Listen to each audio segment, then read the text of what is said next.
왜냐면 사람들의 인간의 본성은 성경에 기록되지 않은 대로 하고 싶어해요. 예배하는 걸. 이건 인간의 본성이에요. 이스라엘 백성들이 아무리 하나님을 경험했어도 금송아지를 만들잖아요. 왜냐면 그게 마음의 평안을 주거든요. 실제로 눈에 보이지 않는 것보다 눈에 보이는 게 실제로 마음의 평안을 주거든요. 그래서 우리의 신앙생활에도 때론 체험을 의지하게 되는 게 당연한 거예요. 왜냐하면 인간의 본성이니까. 환상 보고 싶죠. 당연히 저도 예언하고 싶죠. 신비한 은사들 체험하고 싶죠. 사마귀가 또 났으면 좋겠죠. 암 환자가 나았으면 좋겠어요. 제가 막 기도 한 번 했는데 누가 아픈 거 싹 다 나았으면 좋겠어요. 이건 실제로 겪고 싶어요. 근데 그게 하나님이 원하시는 방법이 아니라면 하지 않아야 되는 거죠. 그게 신앙생활이니까요.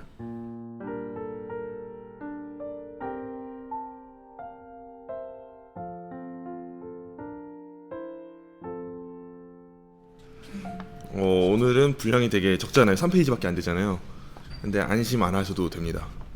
왜냐면 추가적인 게 또 있어요. 왜냐면 처음에 시작할 때 225페이지에 시작하는 이 멘트에서 이거 가볍게 다룰 수는 없겠다라고 생각하고 좀 더 많이 준비를 했어요. 그래서 225페이지에 처음 시작되는 이 문장을 보시면은 20세기에 들어와 성령운동이 세계적으로 일어나고 있습니다. 오순절운동, 은사운동, 신사도운동 등등 이름도 다양하게 성령 하나님의 시대라고 주장하곤 합니다. 성령에 대한 바른 이해 없이 행해지는 운동은 교회 역사에서 항상 이단으로 정죄를 받았습니다. 개혁신앙인은 성령 하나님에 대한 어떤 이해를 가져야 할까요? 라는 건데 여기에서 다양한 이 성령 운동에 대해 설명을 안 하고 넘어갈 수가 또 없더라고요. 그래서 그런 거에 대해서 하려고 하는데 굉장히 제 마음이 무겁습니다. 오늘 일단 제가 마음이 무거운 이유는 이거에 대한 설명을 하다 보면 안 나올 수가 없는 부분이 뭐냐면 결국에는 방언과 예언이에요. 방언 되게 궁금했어요. 네, 그래서 오늘날에도 여전히 그 초대교회 때 방언이 그대로 진행되고 있는가, 지속되고 있는가 이거에 대한 부분인데 왜 이게 굉장히 민감하고 저도 부담스럽냐면은 실제로 하시는 분들이 계실 수 있고 하시다면은 제가 그 앞에 대놓고 없어요 이래버리면은 잘못 느끼면은 여태까지 해왔던 내 모든 신앙생활이 다 허송세월이 되는 거 아닌가 이런 것 때문에 굉장히 힘들거든요. 제가 왜 그러냐면 저는 방언을 했던 사람이에요. 지금 하고 있는 사람인데. 네. 저는 초등학교 2학년 때부터 고등학교 3학년 때까지 쭉 해왔어요. 그리고 그때 제가 기도원 교회 다니다 보니까 초등학교 때는 항상 하루도 빠지지 않고 금요철회를 갔어요. 금요철회가 요즘 같은 금요철회가 아니라 11시부터 시작해서 한 2-3시까지 기도하는 건데 그때부터 제가 방언을 엄청 열심히 했단 말이에요. 근데 제가 지금은 안 하고 있어요. 왜냐하면 제가 20살에 신학교에 입학하고 나서 신학을 배우고 나니까 방언을 하면 안 되겠다 라는 걸 깨달았거든요. 근데 그 과정이 저는 굉장히 힘들었어요. 저는 그 마음을 이해를 해요. 왜냐면 제가 여태까지 다 해왔고 제가 초등학교 2학년 때부터 고3의 시기까지 쭉 해왔던 기도가 방언의 기도인데 신학을 배워보니까 그게 큰 문제가 되는 거예요. 부딪히는 거예요. 그래서 저 같은 경우는 굉장히 전 신학생들도 그래서 항상 방언을 못 끊는 분들도 있어요. 만약 없다고 배웠는데도. 왜냐하면 그 부분에서 부딪히게 되면은 내가 여태까지 해왔던 게 다 아무 의미가 없는 건가, 그럼 나 여태까지 뭐하고 살았던가 하는 그런 자괴감이 또 들거든요. 전 이걸 느껴봤기 때문에 알아요. 그런데 그럼에도 불구하고 이 부분을 짚고 넘어가지 아니하면 어떤 부분이 부딪히냐면 성경이 완전한 하나님의 계시로서 종결됐다라는 부분이 부딪히게 돼요. 그래서 전 굉장히 부담스러운 마음으로 오늘을 준비하고 왔어요. 그래서 저한테 개인적으로 굉장히 마음이 부담스러운데 그래서 공지를 해드릴 때도 이번 주 더 기도하고 오셔라 했던 이유기도 해요.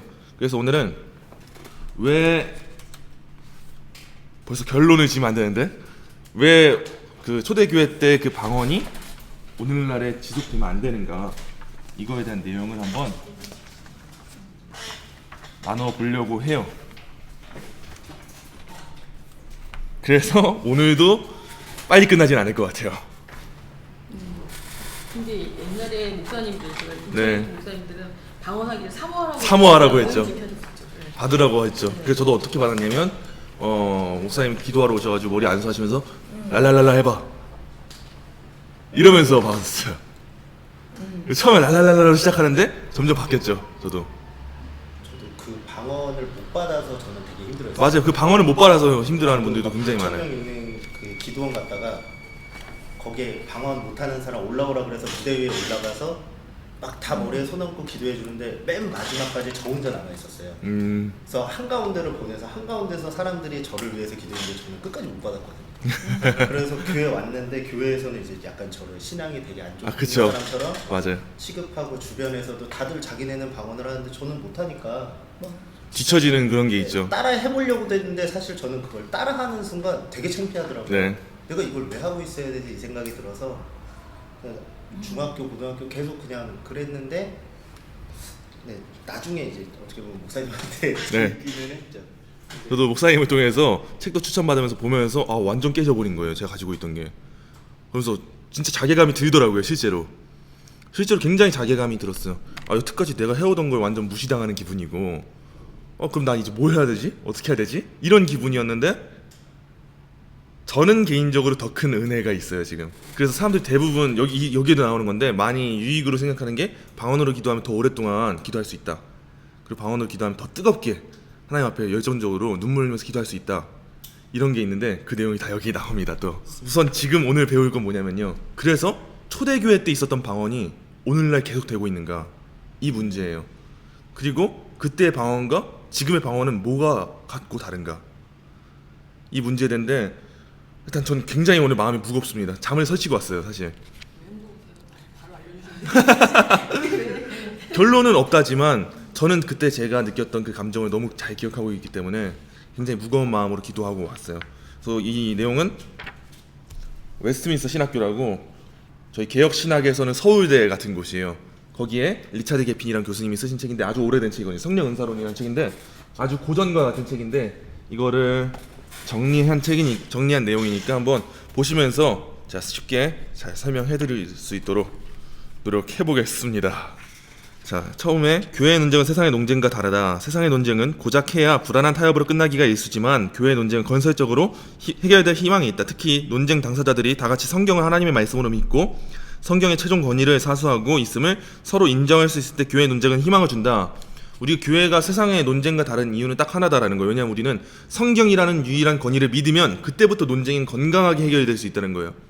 방언에 대한 문제든 어떤 문제든 교회 봉사에 대한 문제든 직분에 대한 문제든 성경의 권위를 유일하게 다 믿는 사람들이 모였을 때는 논쟁이 아름답게 해결이 돼요. 성경적으로.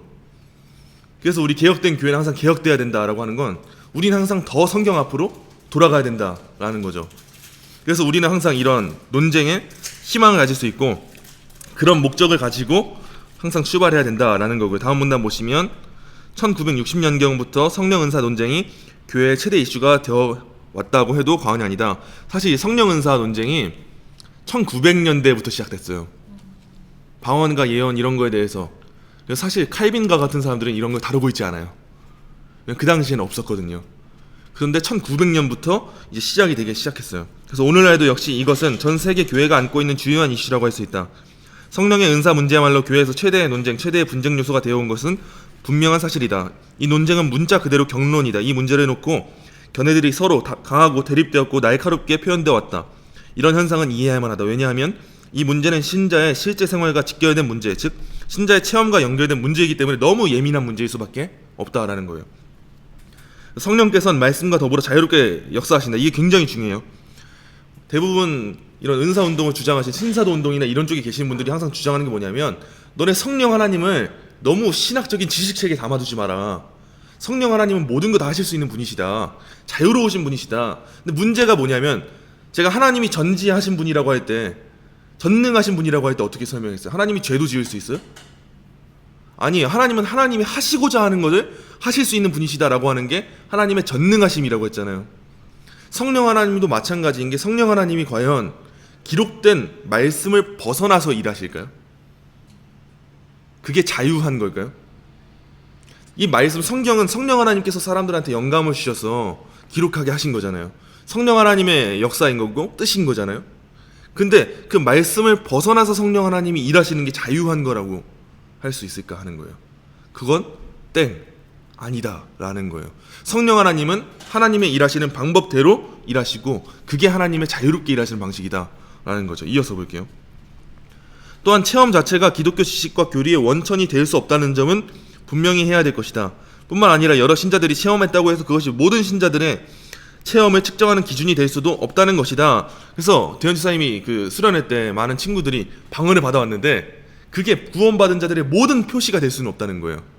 그래서 대현 지사님만 못 받으셨다고 그럼 대현 지사님은 구원 안 받은 사람인가요?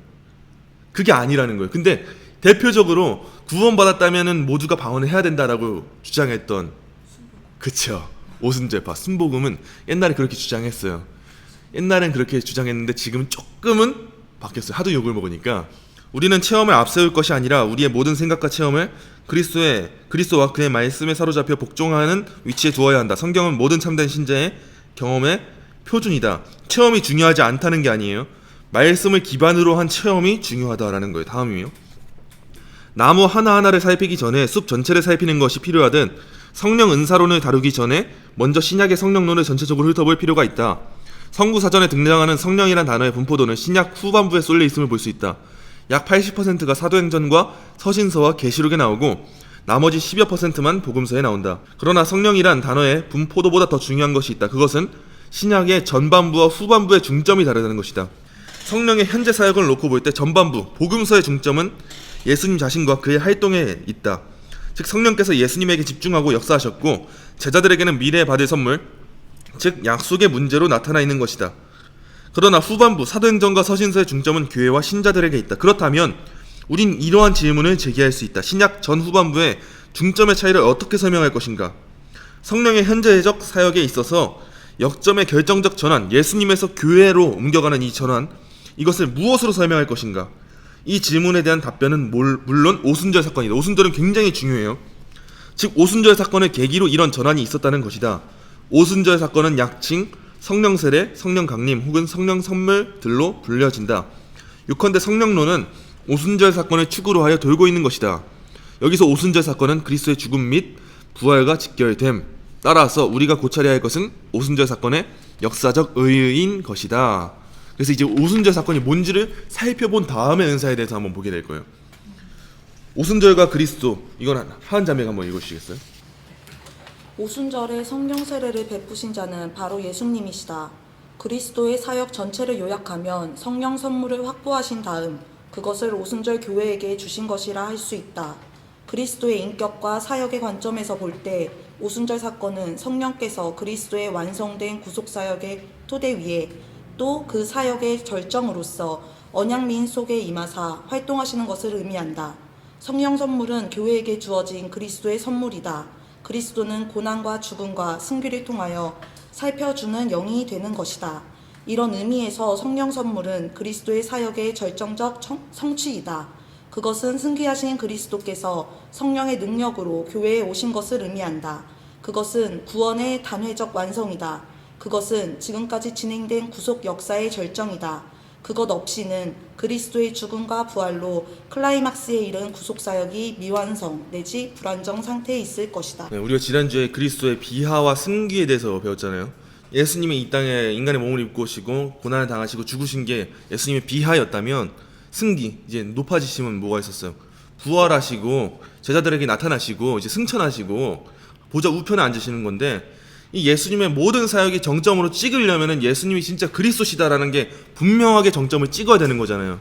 예수님이 하셨던 말씀이 있죠. 이제 내가 너희와 함께한다. 내가 누구를 보낸다고 해요? 보혜사 성령을 보낼 거다. 그래서 그거에 대한 증표로서 강하게 보여주고 임했던 절정의 사건이 뭐냐 했을 때 오순절 성령 강림 사건. 그 사건은 단순하게 성령이 임하셨다만 보여주는 것이 아니라 예수님이 진짜 그리스도시다. 말씀하신 모든 사역이 다 성취되고 예수님께서는 절정을 다 찍으신 우리의 그리스도 되시는 분이시다. 이걸 보여주는 사건이 오순절 성령 강림 사건이었다라는 거예요. 오순절과 교회 파트는 김정은 지사님께서 한번 읽어주시겠습니다.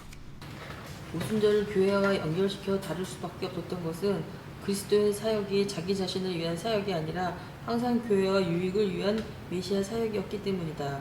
오순절은 바로 하나님의 새 언약민이자 그리스도의 몸인 교회의 창설을 의미한다. 오순절 성령은 하나님께서 영으로 거하시는 그리스도의 몸, 하나님의 영이 거하시는 하나님의 성전으로서의 그리스도의 몸을 이루었다. 따라서 성령 세례 받은 그 몸속으로 연합되어 들어가 거기서 참여하는 자들은 누구나 성령 선물을 누린다. 교회 전체가 성령 선물을 누리고 있다. 그러나 이 선물이 개인별로 나타나는 현상은 다양하다.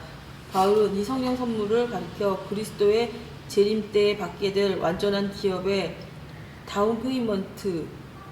이거에 대한 각주를 제가 읽어보겠습니다. 다운 페이먼트가 뭐냐면 가령 뭐 2만 불짜리의 집을 살 경우 4,000불을 지불하면 그 집은 일단 내 소유가 되고 점점 갚아서 그 집을 나의 것으로 만드는, 오늘날의 뭐 대출이나 그런 것처럼 우리가 대출 받아서 집을 사도 그 집은 내 집이잖아요. 내 소유잖아요. 갚는 거잖아요.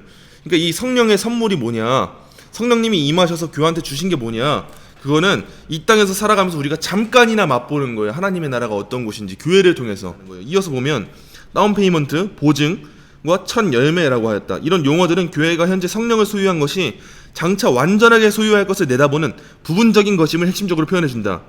이 용어들은 또한 성령 선물의 종말적인 것이며 교회의 모든 구성원들이 현재 경험하는 성령의 활동이 종말적인 것을 보여준다. 그래서 우리가 믿음, 소망, 사랑은 우리가 모두 다 이미 갖고 있는 구원받은 자들의 가지고 있는 거잖아요, 이미. 근데 교회는 그것만 가지고 있는 것이 아니라 뭐 대현 집사님은 뭐 이걸 잘하시고, 하원자면 이걸 잘하시고, 김정은 집사님은 이걸 잘하시고, 부분적으로 다 해야 되는 역할이 있잖아요. 다 하나하나의 지체이기 때문에. 근데 그게 구원받은 자들이 모두 누리는 건 아니잖아요, 또. 다 개개인한테 주신 은사지. 이건 뭐를 보여주는 거냐면, 하나의 교회를 이루기 위해서 하나님께서는 우리 각자의 뭐 특별한 재능이나 이런 걸 사용하시지만, 그것은 장차 오실 하나님 나라에 대한 아주 부분적인 그림자로서 우리가 일부분을 담고 있는 것이지 전체적인 것은 아니다.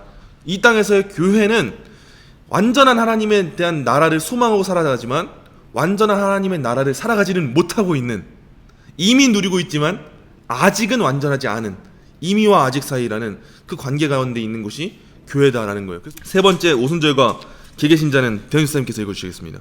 이미 오래전에 등장한 오순절파와 최근에 등장한 은사운동이 현재 상당한 영향을 미치고 있는데, 이들의 주장이 바로 오순절 성령 강림은 중생 후에 제2의 축복으로 받는 성령 축복의 표본이라는 것이다. 그러나 우리의 입장은 그들과 다르다. 따라서 성령 은사론과 관련하여 이 점을 특별히 고찰할 필요가 있다. 그래서 사실 오순절 운동이라는 것과 은사 운동이라는 말은 같은 말이에요, 사실. 왜냐면 오순절 운동이라는 말이 한참 팽배하니까 자기들이 들어도 이건 너무 불리한 거예요, 오순절 파들이. 그래서 그 말을 좀 더 부드럽게 바꾼 표현이 뭐냐면 사실 은사 운동이라는 말이에요. 그래서 이 대표적으로 순복음 교단 오순절파가 강조했던 게 뭐냐면, 여기 나오는 것처럼 중생 후에 제2의 축복으로 받는 성령 축복. 이게 뭐냐면, 우리가 구원의 서정을 예전에 배웠잖아요, 전에.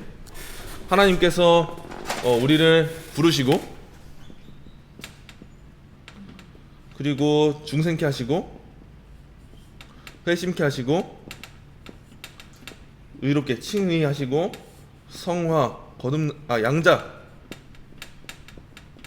삼으시고 성화의 가정 가운데 인도하시고 견인하시고 영화에 이르는 이 구원의 서정은 이건 모든 사람들한테 임하는 거잖아요. 이건 구원의 표본이잖아요. 절대적인 거잖아요. 여기에서 우리가 구원받은 성도라면 이 과정 가운데 안 있는 사람이 없잖아요. 근데 오순절파는 여기 안에다가 정확한 순서는 애매모호해요. 근데 이 과정 가운데 뭘 넣냐면 성령의 은사, 이걸 제2의 축복이라고 해요. 그거를 이 구원의 서정 안에 넣는 거예요. 구원의 절대적인 순서 안에. 그래서 결국 주장하게 되는 건 뭐냐면, 구원받은 성도는 이런 제2의 축복, 성령의 은사를 받아야 된다라는 건데, 그들이 말하는 성령의 은사는 방언과 예언 또는 신유, 이런 기적의 은사들인 거예요. 그래서 그들은 지금도 그걸 주장하고 있지만 과연 그들의 말이 맞는 걸까? 이걸 우리가 한번 살펴볼 필요가 있다라는 거예요. 그래서 오순절 사건은 구원의 서정으로 이해해야 할 것이 아니라 구속 역사로 이해해야 한다라는 거는, 그 오순절 사건이 보편적으로 요즘에도 계속 일어나고 있는 사건이 아니라 그때 단회적으로 일시적으로 일어났던 하나님의 역사다. 왜냐하면 예수님의 절정을 보여주기 위해서, 교회가 만들어지는 과정이라는 걸 보여주기 위해서 그랬던 역사다라는 거예요. 즉 오순절 성령 세례는 오늘날에도 계속 적용되는 사건의 일부가 아니라 단회적으로 성취된 구속 역사의 한 사건이라는 점이다. 구원의 서정과 구속 역사가 긴밀하게 연결되어 있는 것은 사실이다. 그러나 이 둘을 혼동해서는 안 된다. 이 둘을 혼동하면 그리스도의 사역의 절대 충분성과 완전성을 위태롭게 한다. 오순절 성령 세례는 구속 역사에 있어서 획기적이고 독특한 사건이다. 그러므로 그것은 다시 반복될 수 없다. 따라서 그것은 개개신자의 경험의 표준이 될 수 없다. 모든 성도가 그렇게 될 수 없다는 거예요. 그것은 그리스도의 죽음, 부활, 승천과 본질적으로 연결되어서 제사건의 단일 복합제를 형성하고 있다. 그런데 그리스도의 죽음, 부활, 승천이 반복될 수도 없고 경험의 표본이 될 수 없기에 오순절 사건도 역시 반복될 수 없고 경험의 표본이 될 수도 없다. 오순절파에 따르면 성령이 임하시면 그들이 방언을 해야 되는 거잖아요. 근데 오늘날 참 많은 교회들이 있고 성도들이 있는데 왜 다 그 가운데 예수님 믿기 시작하면 왜 오순절 때 성령 강림 사건 때 그랬던 것처럼 왜 다들 입에서 방언이 터져 나오지 않냐고요. 왜 다들 교회로 자기의 물건을 서로 통용해서 쓰지 않냐고요. 다 구원받았다는 사람들이 모였는데 사실 그래야 되는 거잖아요. 구원받은 사람들이 모여서 교회를 이뤘다 그러면은 오늘날에도 우리가 막 우리 집에 있는 냉장고 가져오고 뭐 가져오고 교회로 항상 그래야 되는 거잖아요. 그때 사람들이 그랬잖아요. 서로 통용했잖아요. 근데 왜 그거는 그렇게 일어나지 않냐라는 거예요. 이어서 볼게요. 여기서 중요한 개념이 나와요. 성령 선물과 성령 은사는 다음 두 가지 의미에서 차이가 있다. 그러나 다음 두 가지 의미는 서로 연관된 것이다. 그래서 성령 선물이랑 성령 은사를 우리가 구분해야 돼요. 이제 구별이 아니라 구분이에요. 첫 번째, 보편 수여의 원리에 의해서 주어지는 성령, 즉 교회의 모든 구성원이 체험하는 성령 사역은 상위 분배의 원리에 의하여 주어지는 성령, 즉 교회 안에서 서로 다르게 분배되는 성령의 역사들과 구분되어야 한다. 이 말은 어려운 말처럼 들려도 성령 선물은 모든 구원받은 자들이 임하게 되는 그러한 선물이라고 보시면 돼요. 구원의 선물. 이건 보편적인 거예요. 모든 사람한테 동일하게 주어지는 건 성령 선물이에요. 예수 믿게 되면은 성령님께서 우리 안에 내주하시고 우리 안에 인도하시잖아요. 이건 모든 사람이 겪게 되는 성령의 선물이에요. 이어서 다음 페이지 볼게요. 두 번째, 성령 선물은 그리스도 안에서의 구원 경험의 필수적인 것이다. 이건 모든 성도들이 누려야 되는 거예요. 성령 선물이라는 건 그것은 종말 생명의 실제적 시식이며 미래의 부활 추수를 기대하는 첫 열매이며 최후에 얻을 기업의 예약으로 전체를 소유한 다운 페이먼트. 계속 나오죠. 외국 사람이라서 이다. 이와 반면에 성령 은사, 이제 성령 은사에 대한 설명이 나와요. 성령 은사는 여러 사역에 관한 구체적인 역사들로서 그 자체가 잠정적 반종말적이다. 이건 반자입니다. 그래서 밑에 각주를 보시면 여기서 반종말적이란 말은 완전한 종말, 즉 우리가 흔히 이해하는 천국이 완성되는 때는 사라져 버릴 것이라는 의미에서 쓰여진 말이다. 즉 성령 은사는 천국에 가서도 계속되는 것이 아니고 already not yet, 이미와 아직 사이의 기간에만 존속되는 것이다. 그래서 이 땅을 살아가는 동안에만 있는 것이지 완전한 천국이 오면 그때는 필요한 것이 아니다라는 거예요. 그래서 이어서 볼게요. 은사 중에서도 예언과 방언이 잠정적, 부분적 특성을 가지고 있다. 따라서 예언과 방언은 믿음, 소망, 사랑처럼 항상 계속되는 성령의 역사들이 아니라 일시적인 것, 지나가 버리게 되어 있는 것이다. 그러므로 교회 안에서 성령이 어떻게 역사하시는가를 전체적으로 볼 필요가 있다. 한편으로는 모든 신자들이 경험하는 종말적 활동과 역사를 인식하고 다른 한편으로 반종말적 기능들을 인식하는 것이 필요하다. 보편 수혈을 통해서 종말적으로 존재하는 것과 상위 분배를 통해서 필요에 따라서 그때그때 주어지는 반종말적으로 주어지는 것을 반드시 구별해야 된다. 구분해야 된다라는 거예요. 성령의 선물, 성령의 세례는 모든 구원받는 자들이 받는 거예요. 성령의 은사는 하나님께서 각각 그 교회를 세우시기 위해서 개개인한테 따로따로 주신 게 있다라는 거죠. 제가 가진 성령의 은사가 있고 하은 자매 가지신 게 있고 김정은 집사님이 가지신 게 있고 이대현 집사님이 가지신 게 있다라는 거예요. 이거는 모두가 동일하게 적용해야 되는 것이 아니고 개개인한테 주시는 것이고 하나님 나라에 임하는 그 순간에는 소멸하게 될 것이다 라는 거예요. 없어질 거예요. 왜냐하면 교회는 완전하지 않으니까 하나님께서 지금 우리한테 이런 걸 주신 것이고 완전한 나라가 오면 그건 필요가 없다라는 거죠. 성령 은사론에 있어서 결정적인 역할을 하는 것이 바로 성령 선물과 성령 은사의 구분이다. 이건 절대 구별이 아니에요. 구분이에요. 이렇게 말하는 것은 성령 은사를 과소평가하거나 무시하기 위한 것이 아니라 균형 있게 바로 보기 위한 것이다. 다시 요약하면 모든 신자들이 누리는 성령 선물은 새 언약의 종말적 본질, 성부의 약속 성취, 부활 생명의 예약금과 첫 열매, 우리가 누리는 구원은 그런 거다라는 거예요. 그리고 성령 은사는 이 생명의 구체적인 표현이지만 잠정적인 표현이다. 성령 은사는 지나가는 이 세상의 외형적인 여건 때문에 필요하게 된 그 여건과 관련된 그리고 그 여건 때문에 형성된 것으로 그 자체가 지나가는 것이다.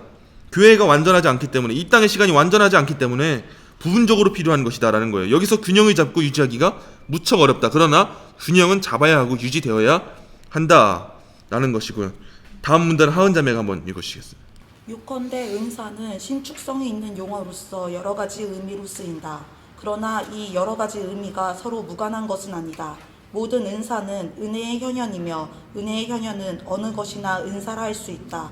그러므로 교회 전체, 즉 그 모든 방면과 활동에 있어서 교회는 은사적이라고 봄이 합당하다. 개개인을 살펴볼 때 신앙생활은 은혜로 되는 것이고 처음부터 끝까지 신앙생활 전체가 은사적이다.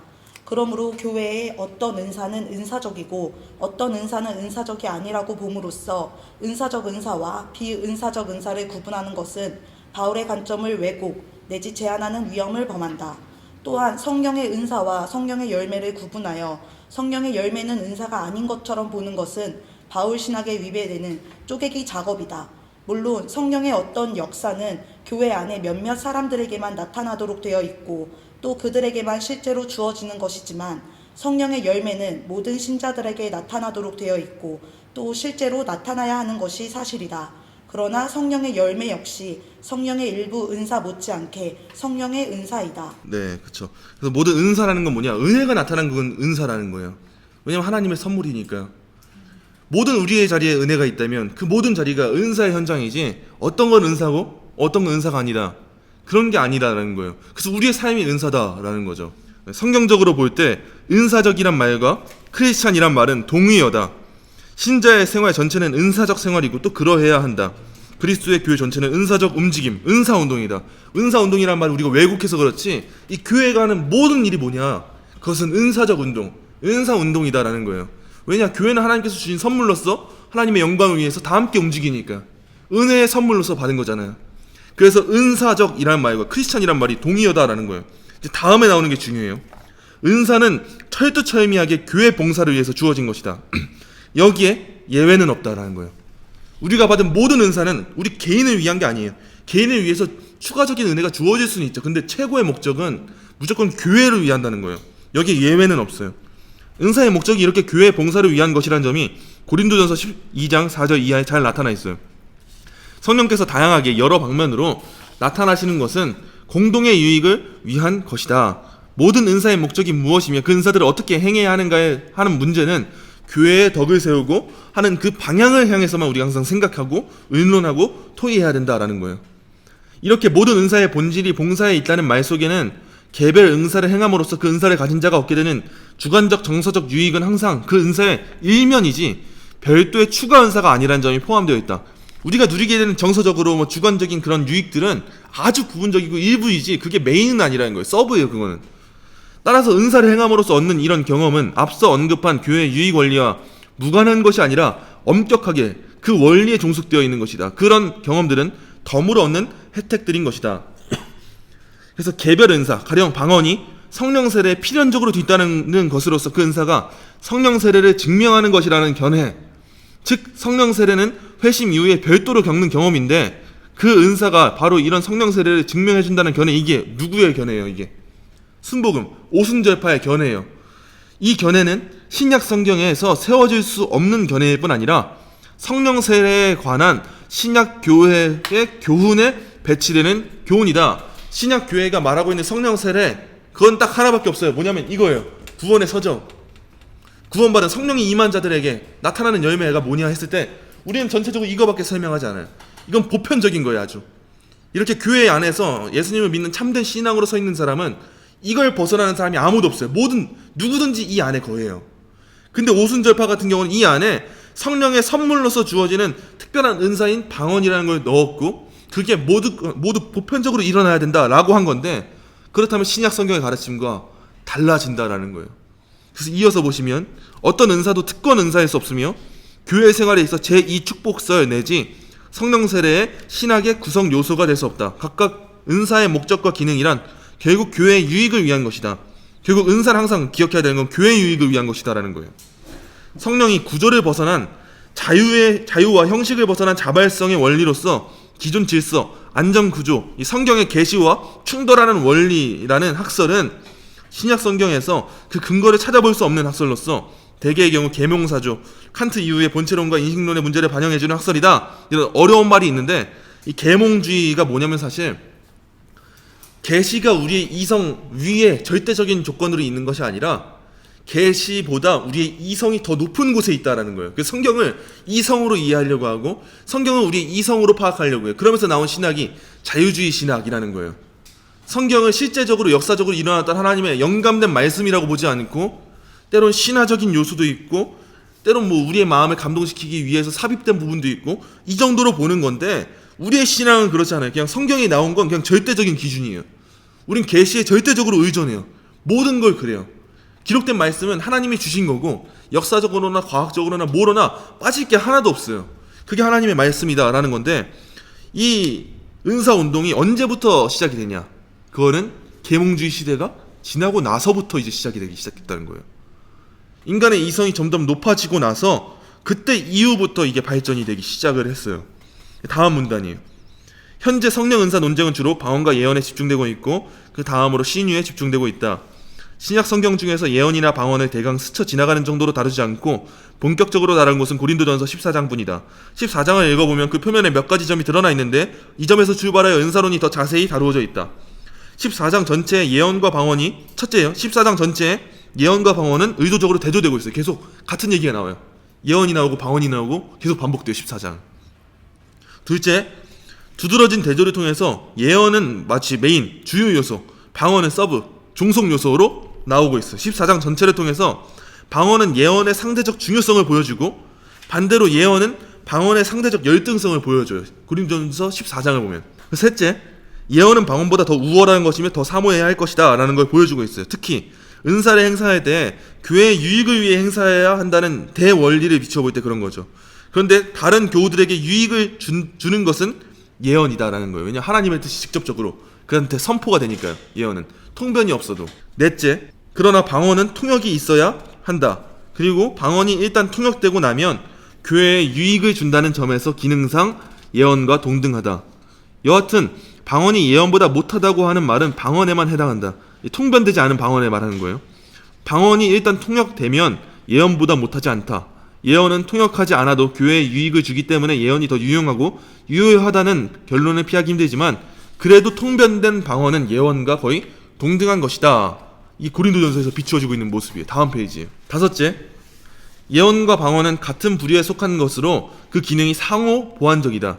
예언과 방언의 상호 밀접한 관계는 14장의 주류로 흐르고 있는 예언과 방언의 대조를 통해서도 대조를 보아도 알 수 있지만 예언 행사와 방언 행사에 관한 지침을 나란히 언급한 것을 보아도 알 수 있다. 방언은 예언과 연결되어 있다. 방언은 마치 예언의 그림자와 같다. 방언이 예언과 공존 내지 상호 관계 속에서만 교회 안에서 행사된 것이라는 점을 14장에서 넌지시 비치고 있다. 왜냐? 방언을 통변하잖아요. 그럼 그게 예언과 같은 그런 역할을 감당하게 되잖아요. 하나님의 뜻이 무엇인지를 깨닫게 되고 알려주게 되는 거잖아요. 그렇기 때문에 예언과 방언은 상호 보완적이고 함께 갈 수밖에 없다라는 걸 14장에서 계속 보여주고 있다는 거예요. 여섯 번째, 그러면 방언과 예언이 어째서 이렇게 밀접하게 비교 대조되어 나타나는가? 어째서 그 기능이 동등한가? 그것은 방언과 말씀이 둘 다 뭐기 때문이다라면 말씀 은사이기 때문이다라는 거예요. 하나님의 말씀이 뭐고 하나님의 뜻이 뭔지를 전달하는 은사이기 때문이다라는 거죠. 그래서 신약 성경에 등장하는 예언은 계시예요. 결국에는 문제는 계시가 전에 숨겨졌던 내용을 펴보임에 있어서 새로운 계시인가 아니면 혹은 어느 정도로 새로운 계시인가 하는 점에 있는 것이 아니다. 여기서 핵심은 예언은 성령의 역사에서 나온 영감된 것, 그래서 권위 있는 것이다 라는 거예요. 예언자의 말씀은 하나님의 말씀이다. 따라서 이에 합당하게 받고 반응해야 한다. 그래서 이후에 이제 예언이란 방언이 왜 나오지 않는지에 대한 문제를 우린 계시에서 찾아가요. 설교와 예언은 이런 차이를 가지고 있어요. 쉽게 설명하자면 설교라는 건 이미 주어진 계시를 설명하는 거죠. 근데 예언은 뭐예요? 이미 주어진 계시를 설명한 게 아니라 추가적인 계시가 또 나오는 거죠. 이게 이번 다음 문단에 나오는 거고 그 다음 문단에 볼게요. 바울은 말하기를 방언하는 사람의 마음은 그가 말하는 방언에 관계되어 있지 않다고 했다. 언제 어디서 방언을 할 것이냐 하는 것은 자기 마음으로 통제할 수 있지만 방언 자체는 그의 마음으로 통제할 수 없다. 왜요? 계시이기 때문에. 하나님의 뜻을 전달하는 것이기 때문에. 그래서 바울의 방언가는 방언자의 말이 성령의 말씀이라는 면에서 방언의 기원이 완전 영감에 있음을 보여준다. 하나님의 뜻이 임하는 거고 하나님의 뜻을 말하는 거니까 그 개개인의 뜻이 방언에 들어갈 수 없다는 거예요.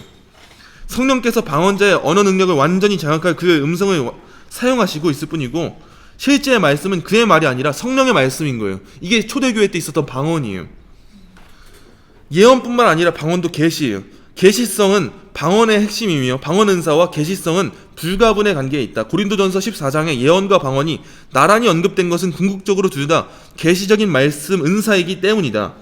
예언과 방언의 기능이 같다는 것은 비단 둘 다 교회에 유익을 준다는 점에만 있는 것이 아니라 오히려 둘 다 영감된 하나님의 뜻을 전하는 계시라는 점에 있다라는 거죠.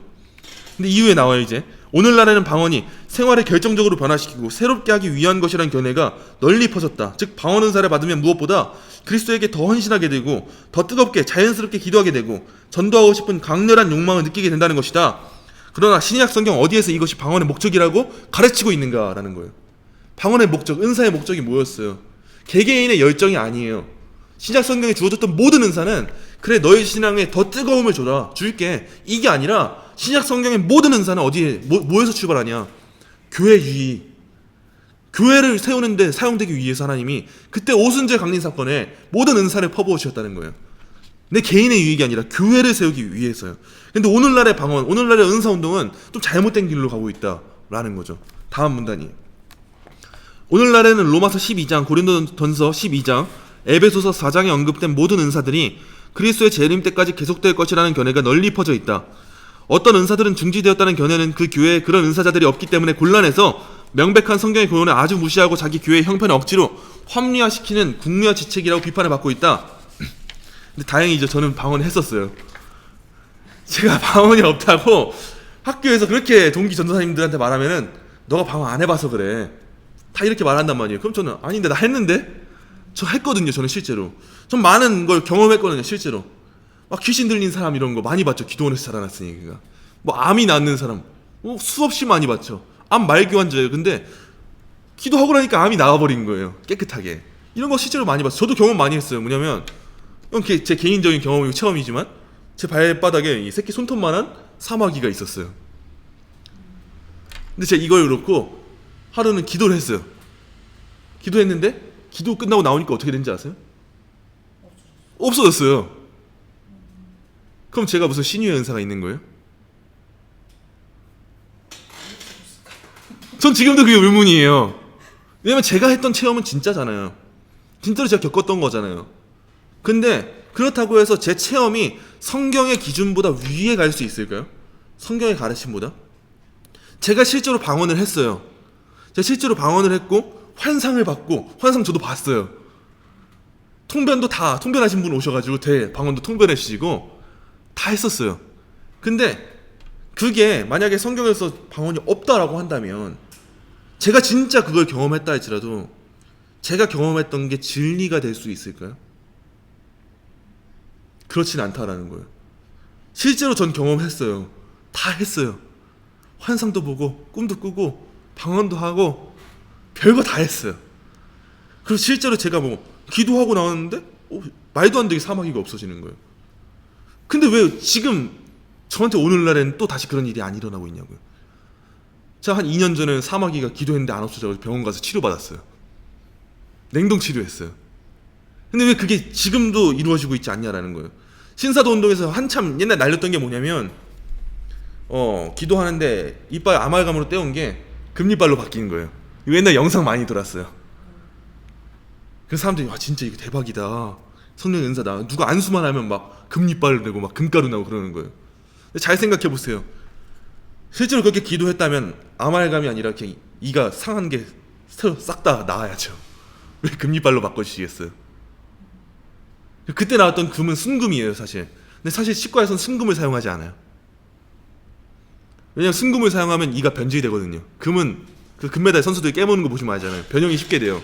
그래서 순금을 사용하지 않아요 치과에서. 근데 그 기적의 은사에서 나왔던 금은 순금이었다고요. 이거 어떻게 된 일이냐라는 거예요. 이거에 대한 답은 더 찾아갈게요. 다음 문단부터요. 예언자들은 사도들과 함께 교회의 기초였다.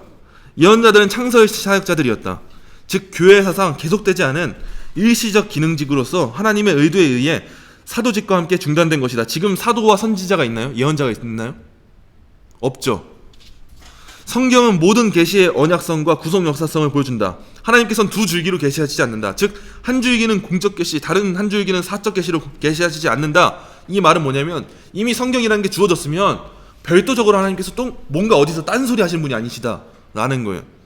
사도 시대가 어떤 시대였냐를 중요하게 봐야 돼요. 사도 시대는 정경 개방 시대였다. 정경이 정해져 있지 않은 시대였어요. 성경이 66권으로 완성되어 있지 않은 시대였어요. 즉 신약 정경이 최후 확정되기 전에 자료 형성기였다. 이 시대의 예언이 주요한 계시적인 말씀 은사의 하나로 나타났었다. 예언은 두 가지 면에서 창설적인 말씀 은사다. 첫째, 마침내 정경으로 인정된 책을 산출함에 있어서 그렇다. 둘째, 그보다 더 중요한 것으로서 교회 창설기에 특수하게 나타난 정경 형성기와 관계된 그 당시 교회의 요구에 부응하는 면에 있어서 그렇다. 사도직도 역시 이 경우에 해당된다. 바울을 위시하여 몇몇 사도들이 신약 정경의 일부로서 영속적으로 교회에 봉사할 문서 계시를 산출함에 있어서 탁월한 역할을 한 반면에 예언자들과 함께 대다수의 사도들은 그 창설 시기에만 교회에 필요했던 계시들을 받았다. 근데 만약에 이 성경이 형성되기 직전의 시기였기 때문에 이때는 사도들이 하나님께서 이렇게 말씀하셨다 전달했죠. 그랬지만 오늘날에도 여전히 누군가가 하나님께서 이렇게 말씀하셨습니다.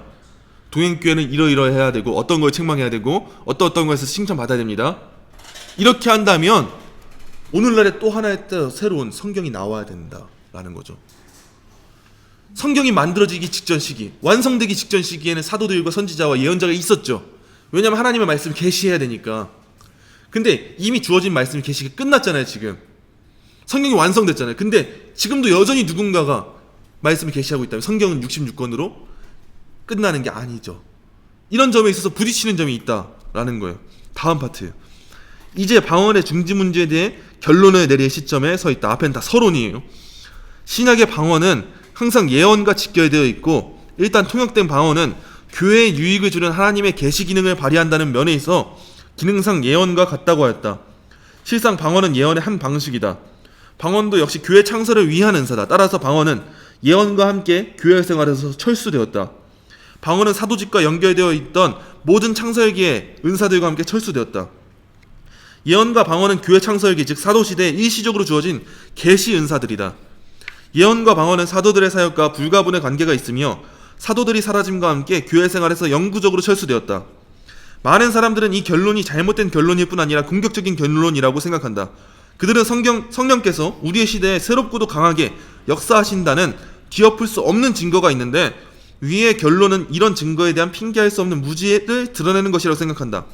그들이 볼 때 전세계 수백만의 신자들이 겪고 있는 보배로운 경험을 발 밑에 짓밟고 있는 것으로 보인다. 그렇다면 그렇게 많은 신자들이 잘못돼서 그런 체험을 하는 걸까? 오늘날 신약 성경의 은사들을 받았다는 수많은 신자들의 주장에 대해 무슨 말을 할 수 있을까? 이런 질문들을 그냥 억누르고 무시할 수는 없다. 그 질문들에 대해 확실하고도 건설적인 대답을 해야 한다. 첫째예요. 그래서 이제 결론을 짓는 거예요. 소위 은사 운동이라는 것은 대개 그리스도에게 속한 자들의 관심사와 체험을 대변하는 것이다. 이 점은 재론의 여지가 없다. 은사자들과 비은사자들의 차이점은 주로 신자들 간의 차이점, 즉 그리스도의 한 교회 안에 있는 차이점이다. 비은사자들은 간혹 소위 은사 경험이라는 것이 말과는 다르다는 것을 들어서 은사 체험이란 다 사단이나 귀신들의 영향을 받아 생긴 것이라고 하는데 이것은 통탄할 만한 일이다. 모든 은사가 잘못된 게 아니라는 거예요. 은사가 다 잘못된 거다. 그 사단이 주는 거다. 미혹된 거다. 이런 말은 틀렸다는 거예요. 왜냐하면 하나님은 은사를 주시니까요. 실제로. 그런 태도는 성경적이지 아닐 뿐 아니라 분열과 분쟁을 고조하여 신자 상호 간의 타협이 불가능한 자리까지 몰고 간다. 여기서 중요한 것은 그리스도의 몸 전체의 연합과 평안이며 그 모든 지체들, 은사자들과 비은사자들은 모두의 건강인 것이다. 우리는 이 교회를 세우는 면에 있어서 은사가 충분히 있다라는 걸 봐야 된다라는 거예요. 무조건 단면적으로 은사 없어가 아니에요. 은사는 있어요. 근데 어떤 은사가 있냐가 중요한 거예요.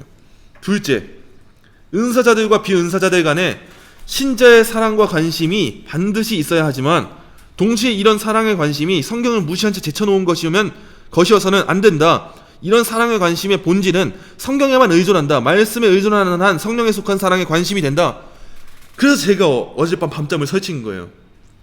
왜냐면 누군가에겐 굉장히 비참하게 들릴 수도 있는 거고 누군가에게는 나의 한평생이 잘못된 건가 하는 그런 마음이 들 수도 있단 말이에요. 제가 그랬으니까. 그래서 저는 어제 굉장히 괴로웠어요. 어제까지도 이거 해야 되나 말아야 되나. 근데 제가 알고 있는 하나님의 사랑은 하나님의 말씀이 가르치는 바를 바르게 전달할 수밖에 없는 게 하나님의 사랑이었단 말이에요. 그래서 결국에는 저는 이 내용을 전달할 수밖에 없었던 거예요. 그래서 우리가 항상 사랑이 너무 중요해요. 근데 인간적인 사랑이 중요한 게 아니에요. 진리를 바르게 알게 하는 게 진짜 사랑이다라는 거죠. 그래서 방언과 예언이 중지되었다는 견해에 대한 반론으로 흔히 중지론은 성령의 자유를 부인하는 것이며 성령께서 원하시는 대로 은사를 나눠주신다는 성경의 교훈에 배치되는 것이라는 주장을 한다. 이 반론은 언뜻 보면 그럴듯하나 깊이 살펴보면 그렇지 않다. 여기서 중요한 말이 나와요. 여기서 성령께서 원하시는 대로 하신다는 성령의 주권과 능력이 문제가 아니라 하나님께서 자기 교회에 말씀을 계시하시는 패턴, 성령께서 자유스럽게 스스로 설정해 놓으신 구조 내지 질서가 문제다라는 거예요. 성령께서 분명 자유롭게 일하시죠. 그러나 하나님께서 계시하신 말씀의 능력을 벗어나서 일하시지 않는다는 거예요. 성령 하나님이 계시하신 방법 이외에 다른 방법으로 오늘날 나타나지 않으신다고요. 왜냐? 그럼 하나님의 질서가 깨져버리고 혼선이 일어나잖아요. 성경 66권의 견의가 훼손되잖아요. 그 우리가 누가 이 성경을 온전하게 믿을 수 있겠어요? 여기서 누가 예언하고 또 누가 예언하고 누가 하나님의 뜻이라고 하고 이게 하나님의 말씀이라고 하는데 이 성경이 어떻게 절대적인 진리가 되냐고요. 이어서 볼게요. 물론 성령의 활동은 헤아릴 수 없고 신비스럽다. 그러나 성령 사역의 불가해성을 일방적으로 지나치게 강조하거나 절대화하여 성령 자신에 의해 성경에 명백히 지정된 성령의 계시 활동의 범위를 무시하거나 간과해서는 않는다라는 건 굉장히 중요한 거예요. 셋째, 그렇다면 예언과 방언이 교회에서 철수되었다는 결론은 성령을 거스르는 것도 아니고 성령의 자유를 소멸하는 것도 아니라 성령께서 하나님의 뜻을 계시하시기 위하여 주권적으로 선택하신 그 계시의 방법을 중시함으로써 신자의 자유를 확보하는 것이다. 이렇게 볼 때 은사운동은 적어도 해석학적으로 그런 강조점이 이미 그 은사운동 내에서 개발되었다는 점과 그런 강조점이 주요한 점에서 성경 교훈에 배치되는 신학에 의해 뒷받침을 받고 있다는 점을 고려해 보아야 할 것이다. 지금 너무 잘못된 은사운동이 많다는 거예요. 성경의 가르침에서 벗어나서. 오늘날의 방언 현상과 신약 성경의 은사가 다르다는 것을 여러 각도에서 분명히 살펴볼 수 있다. 우선 몇 가지만 언급해보면 다음과 같다. 첫째, 오늘날의 방언은 보통 모든 신자들이 받는 은사인 것으로 간주된다. 근데 신약 시대 초대교회 때 나타났던 방언은 모든 신자가 받는 거 아니었다라는 거예요. 둘째, 오늘날의 방언은 다 그런 것은 아니라 주로 개인의 경건을 위해서 사용된다. 근데 은사가 뭘 위해서 주어졌냐고요? 개인의 경건이 아니에요. 은사는 교회를 위해서 주어졌다는 건데 오늘날의 대부분의 은사들은 나 자신의 신앙의 유익을 위해서 사용되는데 열중이 되고 있다는 거죠. 셋째, 방언이 불신자들에 대한 심판의 표시라는 점을 거의 인식하지 못하고 있다. 이 말은 뭐냐면 오순절 성령 강림은 성도들에게만 중요한 사건이 아니었어요. 불신자들에게도 중요한 사건이었어요. 오순절 성령 강림 때 임했던 그 뜨거운 역사의 현장은 뭐였냐면 봐라, 예수가 진짜 하나님이다. 봐라, 너희가 믿지 않고 모독했던 그 예수 그리스도는 진짜 하나님이다. 예수가 성령을 보내주실 거라고 하지 않았냐? 근데 진짜 보내주셨다. 이 사건을 보여주면서 동시에 그래, 이제 너네는 심판에 처할 것이다. 너희에게 불이 임할 것이다. 이것이 그 당시에 주어졌던 은사의 목적이었다는 거예요. 그래서 예언자들이 뭐 했어요? 하나님의 말씀을 선포하면서 회개하라고 전한 거죠. 너희 죄인들아, 회개해라. 하나님의 나라가 올 거야. 심판이 올 거야. 이걸 선포했던 게 그 당시 은사라고요. 근데 오늘날의 은사들 가운데 불신자들을 두려워 떨게 하는 그런 은사들이 과연 몇이나 있냐 라는 문제에 있어서 부딪히는 거죠. 넷째, 통역이 등한시되거나 엉터리로 이루어지고 있다. 분명 고린도전서에서 나오는 초대교회의 방언은 분명하게 통변이 따라와야 되는 은사였죠. 근데 오늘날의 방언은 통변이 따라오지 않을 뿐더러 통변 은사가 있는 할지라도 사실 바르게 되고 있다라고 보기가 힘들어요. 제가 지금 방언을 하고 앞에 한 5명의 통변의 은사를 받은 분들을 모셔와요. 그분들이 과연 똑같은 말을 할까요? 그 자신이 있으세요? 다 똑같이 통변할 수 있을 거다. 아니면 다 똑같진 않아도 누군가는 사자일 수도 있으니까 한두 명 정도는 같은 말을 할 수 있는 그런 통변이 오늘날 따라올 수 있을까 하는 거예요. 하물며 통변이 된다 한들 결국 그건 하나님의 뜻을 계시하는 은사인데, 그렇다면 우리가 오늘 보고 있는 성경의 권위는 어떻게 세우게 되는 거냐, 이 문제에서 우리가 부딪힌다라는 거죠. 그래서 마지막 네 번째예요. 많은 사람들이 은사운동의 적극적인 측면, 이건 진짜 사실이야 라는 걸 지적해왔죠. 성령을 하나의 교리로만이 아니라 현재 강력하게 존재하는 현실로 믿는다든가 신학의 지성주의와 교회의 예배와 생활에 형식주의에 반발한다든가 뜨겁게 기도하고 찬양한다든가 신자들 간의 관계를 두텁게 하고 교회 안에서 더 친밀하게 교제한다든가 하는 이러한 등의 적극적인 측면은 분명히 있어 왔어요. 이건 사실이에요. 그 사실이 없었다라는 게 아니에요. 실제로 있었던 일이에요. 그러나 그게 진리다라는 법은 없다라는 거죠. 이런 점에서 은사 운동을 하는 신자들이 교회 전체가 모든 신자에게 유익하고 모든 신자가 참여하는 예배와 교회 생활을 해야 한다고 강력하게 내세우고 있다. 이제 마지막이에요. 오늘날 교회의 시급한 과제는 이런 은사 운동이 아니라 말씀 선포와 행동으로 복음의 핵심이 완전한 자유를 주는 사제에 있고 그리스도 안에서 새로운 피조물과 종말의 생명이 실제로 나타나는 데 있으며 속사람에 의해 신자가 전인적으로 실제적으로 새롭게 변화하는 것과 인간의 생활 전체가 새로운 방향으로 재조정되는 데 있음을 명백하게 보여주는 것이다. 이게 성령님께서 우리한테 하시는 일이다라는 거예요. 이게 구원받은 자들한테 절대적인 게 돼야 되는 거고 우리가 사모해야 될 게 돼야 된다는 것인데 앞서 나왔던 이런 방언과 예언의 문제들은 결국에는 계시의 은사다라는 점에 있어서 오늘날에도 지속될 수 있을까? 이 점에 있어서 부딪힌다라는 거예요. 기독교 신앙 항상 말하지만 열정과 열심보다 중요한 건 바른 방향으로 나아가는 거죠. 우리가 아무것도 모를 때 하나님께 마음껏 예배할 수 있어요. 그래서 참 쉽게 재밌게 저도 아이들 전도할 수 있어요. 많은 거 예배 형식을 무너뜨리면서 할 수 있어요. 청소년부 예배를 할 수 있고 재밌는 프로그램도 많이 할 수 있고 설교 시간에 유머 많이 떨 수 있어요. 근데 그렇게 안 하는 이유는 뭐냐면 예배라는 것, 신앙이라는 것은 하나님이 제정하신 원리에 따라서 하나님께서 기뻐 받으시는 방법대로만 해야 하는 것이기 때문이에요. 저 같은 경우도 굉장히 힘들었던 건 제가 여태까지 해왔던 게 굉장히 무너지는 것 같은 거예요. 근데 생각을 바꿔보면 그래요.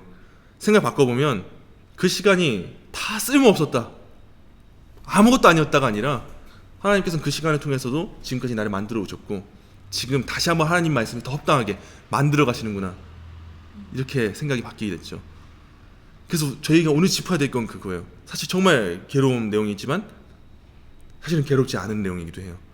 그래서 초대교회 때 있었던 그 방언이 오늘날에도 있는가?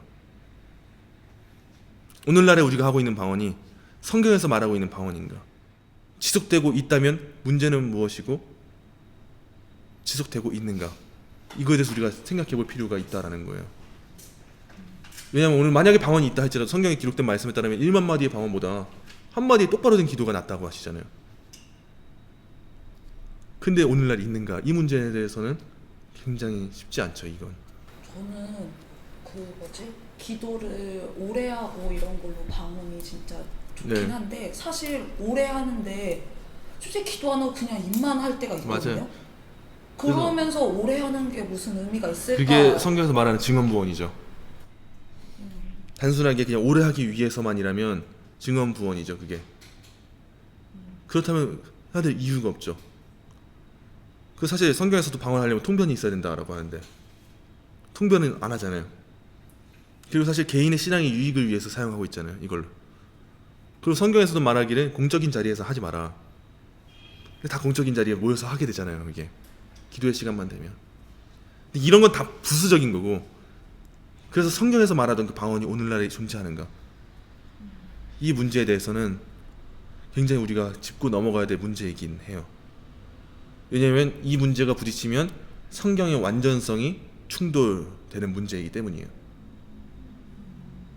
굉장히 전 이걸 준비하면 마음이 무거웠어요. 근데 저는 이걸 말할 수밖에 없기 때문에 말한 거지만 이 말씀을 통해서 성령님께서도 주시는 메시지들이 있겠죠. 그래서 제가 좀 짚어드리고 싶은 거는 방언이 없다, 그래서 여태까지 허송 생활을 하신 거다, 이 말씀을 드리고 싶은 게 아니에요. 여태까지의 시간도 하나님께서 인도하시고 구원의 과정 가운데 있는 거잖아요. 근데 왜 허송 세월이겠어요? 그게 아니라 우리는 언제나 말씀 앞에서 다 잡아가고 더 바로 세워가야 하는 존재이기 때문에 더 하나님을 알아가고 더 하나님을 깊이 있게 사랑하게 되는 과정 가운데 앞으로 나아가게 되는 거다, 이런 말씀을 드리고 싶은 거죠. 그래서 앞에 그 챕터 7에 은사운동이란 말이 나오자마자 이걸 안 짚고 넘어갈 수가 사실은 없었어요. 그래서 이런 일들이 오늘날에도 이루어지고 있고, 그래서 신사도 운동은 뭐냐면 오늘날에도 우리 또한 사도가 될 수 있다. 그래서 여전히 그들은 직통 계시를 해요. 하나님이 말씀하셨습니다. 여러분 회개하십시오. 여러분 뭐 하십시오. 뭐 해야 합니다. 여전히 하고 있어요. 신사도 운동. 참 인기를 끌고 있어요, 걔네들이. 왜냐면 사람들은 그걸 좋아해요. 왜냐면 사람들의 인간의 본성은 성경에 기록되지 않은 대로 하고 싶어 해요. 예배하는 걸. 이건 인간의 본성이에요. 이스라엘 백성들이 아무리 하나님을 경험했어도 금송아지를 만들잖아요. 왜냐하면 그게 마음의 평안을 주거든요. 실제로 눈에 보이지 않는 것보다 눈에 보이는 게 실제로 마음의 평안을 주거든요. 그래서 우리의 신앙생활에도 때론 체험을 의지하게 되는 게 당연한 거예요. 왜냐하면 인간의 본성이니까. 환상 보고 싶죠. 당연히 저도 예언하고 싶죠. 신비한 은사들 체험하고 싶죠. 사마귀가 또 났으면 좋겠죠. 암 환자가 나았으면 좋겠어요. 제가 막 기도 한 번 했는데 누가 아픈 거 싹 다 나았으면 좋겠어요. 이건 실제로 겪고 싶어요. 근데 그게 하나님이 원하시는 방법이 아니라면 하지 않아야 되는 거죠. 그게 신앙생활이니까요. 우리한테 절대적인 기준과 가치가 있는 게 뭐냐고요. 성경이죠. 66권 이미 완결된 성경, 이거밖에 없다는 거죠.